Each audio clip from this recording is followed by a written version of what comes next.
It's all covered in today's China Truths. The trend has flipped overnight. Yesterday they pushed village revitalization, and today they warn against any large-scale movement of the poor. Have you heard? This year, even going home for New Year is labeled a controlled and scientific anti-poverty mission. I don't get it. I'm just going back to my own house. Why is it suddenly treated like a security threat? There are no soldiers or horses on the streets, yet the whole atmosphere feels frozen and tense. Too many people are out of work.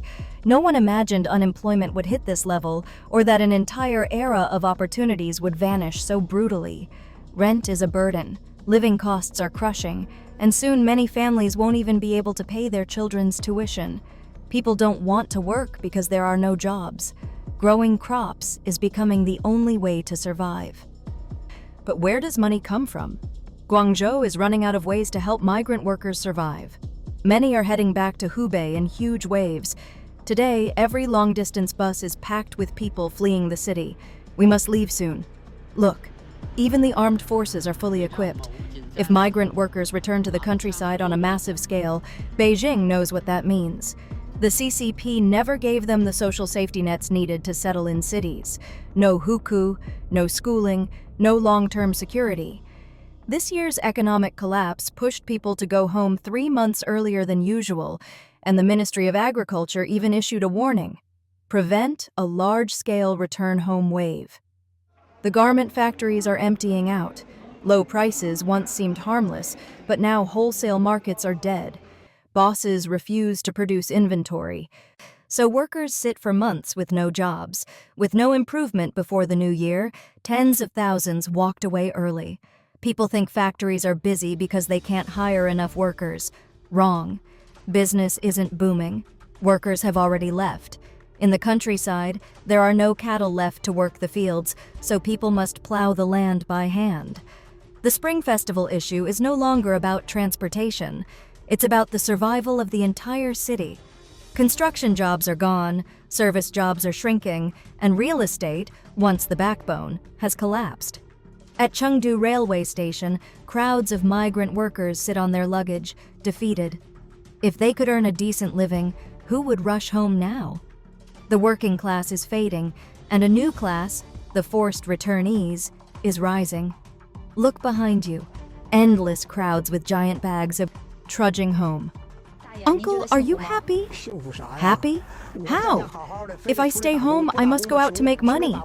If I don't work, I starve. If I work, I suffer. Young people can't earn, can't save, can't rise.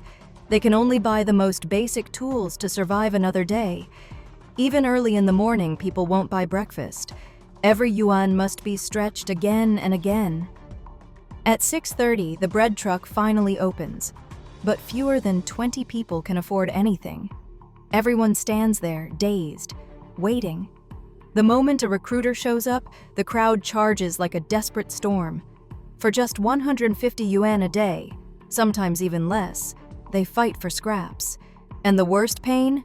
Wage theft. Many aren't paid at all. I thought someone was joking until I saw his furious face. He was serious. Desperate serious.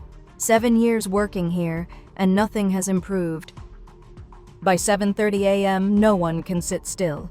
The slightest crack in a van door makes people shove and claw their way inside.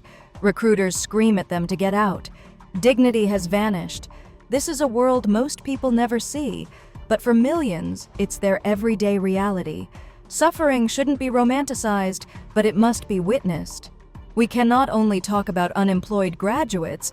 Migrant workers are collapsing under the weight of survival. Wu Xiaoping, head of the Overseas Chinese Human Rights Lawyers Association, told the Epoch Times that the regime held its emergency meeting 3 months early because it sensed danger. A desperate migrant worker class could become a powerful force against the CCP. As the economy sinks, weak consumption, weak investment, declining exports, factories are shutting down everywhere. The unemployed are overwhelmingly migrant workers. With no jobs left in the cities, they can only return home, fueling this massive wave of return migration. Wu Xiaoping warns, once pushed to the edge, these farmers have 2 traits: Unity and fearlessness.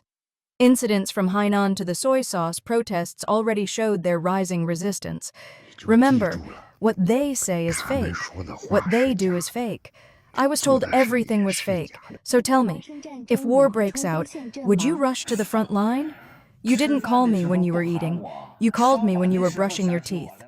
I went to the hospital again and again. And this is the reality we must face.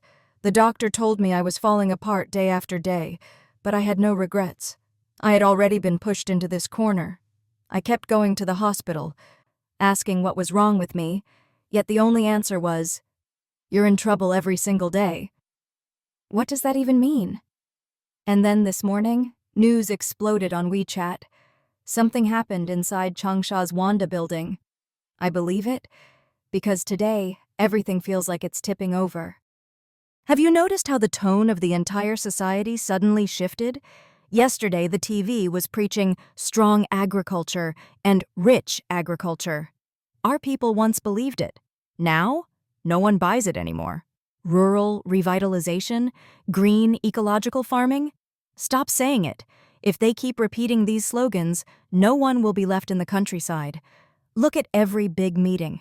Everything is built for large corporations, not the people. Farmers get nothing while subsidies go straight to big companies. If this continues, there will be no farmers left to raise pigs or grow crops.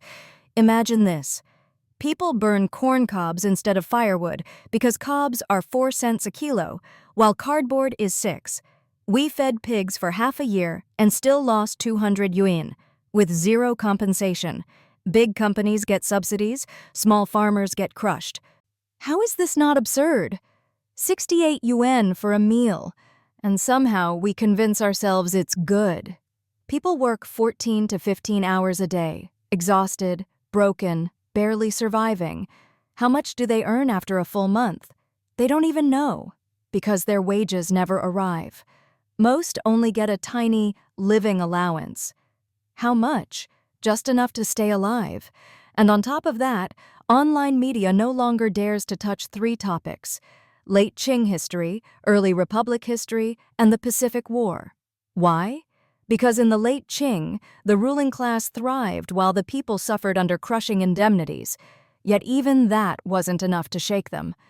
What truly terrifies them is the Pacific War, the moment when land, power, and lives were genuinely threatened. Think about it. Why are they pushing you, shaping you, opposing you at every turn? And friends, most people born after 2000 have fallen into deep pessimism. Many aren't marrying, aren't having children, and their families are financially average or struggling. When they hit middle age, their parents may already be gone, leaving them alone. I once posted a video, and young commenters said, "If my parents die, I have no will to live." People don't want to end life. They want to end pain. I hope better days come. But can you surrender? No, you cannot fear. Fear solves nothing. Don't provoke me. If you're a man, stand up and fight. If you run, where can you possibly run? There's no escape. If you can't run, then you fight. Look at our children. Look at the next generation. Will they all crumble like this? If so, raise your hands and surrender now. But I won't. I refuse. I'll rename myself Neja if I have to. I'd rather die standing. I work until nightfall, earning scraps, unable to afford a home that costs millions. A square meter costs tens of thousands, and I can't rest, can't breathe, can't afford a driver. I break my back at construction sites every single day. I want to buy a home, but prices are impossible. I truly have no solution. I'm useless. Useless, people mutter. But their despair is real. Wu Xiaoping says migrant workers are victims of decades of systemic plunder. Rural people flood into cities because the countryside offers nothing. Jiang Pinchao tells the Epoch Times that the new returning home tide is caused by foreign capital fleeing China, collapsing urban jobs, and shrinking the entire economy. With no work in cities, people have no choice but to return home. But now, both the countryside and the cities have become dead ends. This is how uprisings start, like Li Zicheng, like Chen Sheng and Wu Guang, when people have nowhere left to go. This is not fear-mongering. The signs are already here. Xiaoping warns that once migrant workers rise, it could ignite a prairie fire powerful enough to shake the CCP's foundations. And the CCP knows it. The crisis is closing in. Jiang Pinchao also believes the system will eventually collapse under the chaos it created.